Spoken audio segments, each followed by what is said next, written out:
what's there relevant to the time period that that institution represents.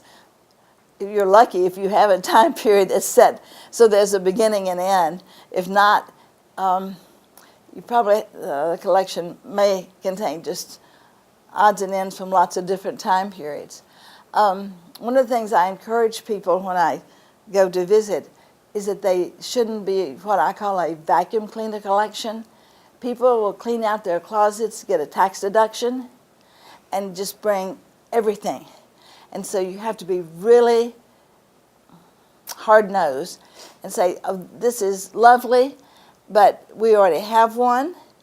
It doesn't represent our time period or a time period. Because sometimes something has been remodeled so that it doesn't fit any. It's not a good example of a specific time period. Maybe the condition is not good enough. And in fact, that's one of the criteria for looking at what's in the collection. If the collection is going to be exhibited, then are things there in good enough condition? And if you have a 19th century silk that's shattering and there's no possible way of exhibiting it, or maybe not even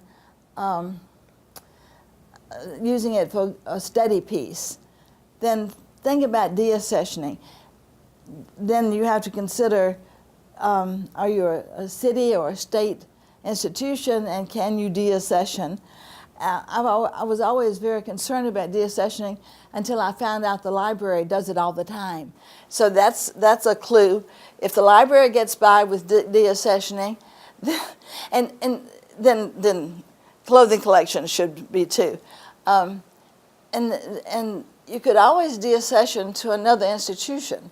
It doesn't have to be to Goodwill or the wastebasket, because other institutions that are developing collections can oftentimes use. We've been giving things to Western Michigan, who's starting a new collection. And so that's a good way to deaccession. So storage, making sure that you need what you have, and being careful what you take in, and to document what you take in. The stories that go with these things, think of all those things that are in collections that the history that they have has not been kept.